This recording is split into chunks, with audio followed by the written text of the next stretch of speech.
ಮತ್ತೆ ಅವ್ರು ಹೇಳಿದ್ದಾರೆ ಈಗ ನೌಕರರಿಗೆ ಏನು ಜಾಸ್ತಿ ಮಾಡಬೇಕು ಸ್ಯಾಲ್ರಿ,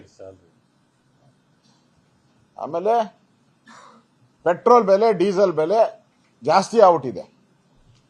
ಹಂಗಾರೆ ಸ್ವಾತಂತ್ರ್ಯ ಬಂದ್ ಇದುವರೆಗೂ ನೌಕರರಿಗೆ ಸಂಬಳ ಜಾಸ್ತಿನೇ ಆಗಿಲ್ವಾ? 100 ಸರಿ ಜಾಸ್ತಿ ಆಗಿದೆ ರೀ. ಪೆಟ್ರೋಲ್ ಡೀಸೆಲ್ ಬೆಲೆ 106 ಬಾರಿ ಜಾಸ್ತಿ ಆಗಿದೆ. ಅದು ನಿರಂತರ ಹೈಕ್ ಮಾಡೋ ಅಂಥದ್ದು ಪೆಟ್ರೋಲು ಡೀಸೆಲ್ಲು ಮತ್ತು ಸಂಬಳ ಕೊಡುವಂಥದ್ದು ನ್ಯಾಚುರಲ್. 4 ವರ್ಷಕ್ಕೊಂದ್ಸರಿ ಸಂಬಳ ಹೈಕ್ ಮಾಡಬೇಕು. ನಾನಿದ್ದಾಗೂ 400 ಕೋಟಿ ಕೊಟ್ಟಿದ್ದೆ ಸಂಬಳ, ಒಂದೇ ಬಾರಿ ಹೈಕ್ ಮಾಡಿದ್ದೆ ಆ ಸಂದರ್ಭದಲ್ಲಿ. ಅದರಿಂದ ಮಾಡಿರೋ ತಪ್ಪನ್ನ ಮುಚ್ಕೊಳ್ಳೋ ಅಂಥದ್ದಕ್ಕೆ ಸರ್ಕಾರ ದಿವಾಳಿ ಅನ್ನೋದನ್ನ ಇದರಿಂದ ಸ್ಪಷ್ಟ ಕಾಣ್ತಾ ಇದೆ. ಸರ್ಕಾರ ದಿವಾಳಿ ಆಗಿದೆ ಅನ್ನೋದಕ್ಕಿಂತ ಇದಕ್ಕಿಂತ ಸ್ಪಷ್ಟ ನಿದರ್ಶನ ಯಾವುದೂ ಇಲ್ಲ. ಬಿಜೆಪಿಯವರು ನಮ್ಮ ಕಾಲದಲ್ಲಿ ನಾವು ರೈಸ್ ಮಾಡಿಲ್ಲ ಪೆಟ್ರೋಲು ಡೀಸೆಲ್. ಅಷ್ಟು ಕಷ್ಟ ನಮಗೆ ಕೋವಿಡ್ ಅಂತ ಕಷ್ಟ ಸಂಕಷ್ಟದ ಒಂಚೂರು ಟ್ಯಾಕ್ಸೇ ಕಲೆಕ್ಟ್ ಆಗ್ತಾ ಇರಲ್ಲ. 50% ಟ್ಯಾಕ್ಸ್ ಕಲೆಕ್ಟ್ ಆಗ್ತಾ ಇಲ್ಲ. ಅಂತ ಸಂದರ್ಭದಲ್ಲೂ ಕೂಡ ನಾವು ಪೆಟ್ರೋಲ್ ಮೇಲೆ ಸೆಸ್ಸನ್ನ ಕಡಿಮೆ ಮಾಡಿದ್ರಿ. ನಾವು ಬೊಮ್ಮಾಯಿಯವರು, ಬಸವರಾಜ ಬೊಮ್ಮಾಯಿಯವರು ಸೆಸ್ಸನ್ನ ಕಡಿಮೆ ಮಾಡಿದ್ರು. ನಾನು ರೆವಿನ್ಯೂ ಮಿನಿಸ್ಟರ್ ಆಗಿದ್ದಾಗ ಸ್ಟ್ಯಾಂಪ್ ಡ್ಯೂಟಿನ 5% ಕಡಿಮೆ ಮಾಡಿದೆ. ನಾನು ಕಡಿಮೆ ಮಾಡಿದೆ. ಇವ್ರು ಸ್ಟ್ಯಾಂಪ್ ಡ್ಯೂಟಿನ 250% ರೈಸ್ ಮಾಡಿದ್ದಾರೆ. ಅಂದ್ರೆ ಇದು ಮನೆಯಾಳ ಸರ್ಕಾರ ಅಲ್ದಿರ ಇನ್ನೇನು ಅಲ್ಲ.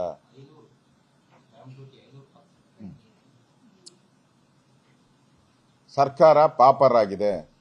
ಸಿದ್ದರಾಮಯ್ಯನವರು ಔಟ್ ಗೋಯಿಂಗ್ ಮುಖ್ಯಮಂತ್ರಿ. ಡಿ ಕೆ ಶಿವಕುಮಾರ್ ಹೇಳಿದಾರಲ್ಲ ಒದ್ದು ಕಿತ್ಕೊಂತೀನಿ ಅಂತ. ಅದು ಯಾವಾಗ ಕಿತ್ಕೊಂತಾರೋ ನಾವು ಕಾದು ನೋಡ್ತಾ ಇದ್ದೀವಿ. ಅದರಿಂದ ಸಿದ್ದರಾಮಯ್ಯನವ್ರಿಗೆ ಈ ಸರ್ಕಾರದ ಮೇಲೆ ಹಿಡಿತ ಹೊರಟೋಗ್ಬಿಟ್ಟಿದೆ. ಹಿಡಿತ ಇಲ್ಲದೆ ಇರೋದ್ರಿಂದ ಯಥೇಚ್ಛವಾಗಿ ಯಾವ್ಯಾವ ಮಂತ್ರಿ ಏನೇನು ಬೇಕೋ ಆ ರೀತಿ ಲೂಟಿ ಹೊಡೆಯುವಂತ ಒಂದು ಲೂಟಿಕೋರರ ಸರ್ಕಾರ ಇವತ್ತು ಕರ್ನಾಟಕದಲ್ಲಿ ನಾವು ನೋಡ್ತಾ ಇದ್ದೀವಿ. ಇವತ್ತು ಈ ಒಂದು ಕೊಲೆನೂ ಕೂಡ ಇದೊಂದು ಕೊಲೆನೇ. ಆತ್ಮಹತ್ಯೆ ಮಾಡಕ್ ಮುಂಚೆ ಅವರು ಲೆಟರ್ ಬರೆದಿದ್ದಾರೆ. ಈಗ ಅವ್ರ ಕುಟುಂಬದವರು ರಾಜ್ಯ ಸರ್ಕಾರದ ಮೇಲೆ ನಂಬಿಕೆ ಇಲ್ಲದೆ ಪ್ರಧಾನಮಂತ್ರಿಗೂ ಮಾಡಿದ್ದಾರೆ, ಗೃಹ ಸಚಿವರಿಗೂ ಮಾಡಿದ್ದಾರೆ, ರಾಜ್ಯಪಾಲರಿಗೂ ಕಂಪ್ಲೇಂಟ್ ಅನ್ನ ಕೊಟ್ಟಿದ್ದಾರೆ. ಆ ನೊಂದಿರ ಕುಟುಂಬಕ್ಕೆ ನಾವು ವಿರೋಧ ಪಕ್ಷವಾಗಿ ನಮ್ಮೆಲ್ಲರ ಕರ್ತವ್ಯ, ನಾರಾಯಣ ಸ್ವಾಮಿ ಅವರು, ಸಿ ಟಿ ರವಿ ಅವರು, ನಾವೆಲ್ಲ ಮುಖಂಡರುಗಳು, ನಮ್ಮೆಲ್ಲ MLA ಗಳು ಕೂತಿದ್ದೀರಿ, ನಾವು ex-MLA ಗಳಿದ್ದೀರಿ. ನಮ್ಮೆಲ್ಲರ ಕರ್ತವ್ಯ ಅವ್ರ ಪರವಾಗಿ ನಿಲ್ಲುವಂಥದ್ದು ನಮ್ಮ ಕರ್ತವ್ಯ. ಆ ಕರ್ತವ್ಯವನ್ನು ಚಾಚು ತಪ್ಪದೆ ಮಾಡ್ತೀರಿ. ಅವ್ರಿಗೆ ನ್ಯಾಯ ಸಿಗೋವರೆಗೂ ನಮ್ಮ ಹೋರಾಟ ನಿಲ್ಲೋದಿಲ್ಲ. ಅವ್ರ ನ್ಯಾಯ ಸಿಗೋವರೆಗೂ. ಕನ್ನಡಿಗರ ಮೆಚ್ಚಿನ ನಿಮ್ಮ ನ್ಯೂಸ್ 18 ಕನ್ನಡ ಈಗ ವಾಟ್ಸ್ಆಪ್ನಲ್ಲಿಯೂ ಲಭ್ಯ. ಕರ್ನಾಟಕ ಮತ್ತು ದೇಶ ವಿದೇಶದ 360 ಡಿಗ್ರಿ ಸುದ್ದಿ ವಿವರವನ್ನ ನೀವು ನಿಮ್ಮ ಕೈ ಬೆರಳುಗಳಲ್ಲಿಯೇ ಪಡೆಯೋದಿಕ್ಕೆ ಈ QR ಕೋಡ್ ಅನ್ನ ಸ್ಕ್ಯಾನ್ ಮಾಡಿ. ನಮ್ಮ ಚಾನೆಲ್ ಅನ್ನ ಫಾಲೋ ಮಾಡಿ, ನೋಟಿಫಿಕೇಶನ್ ಆನ್ ಮಾಡಿ.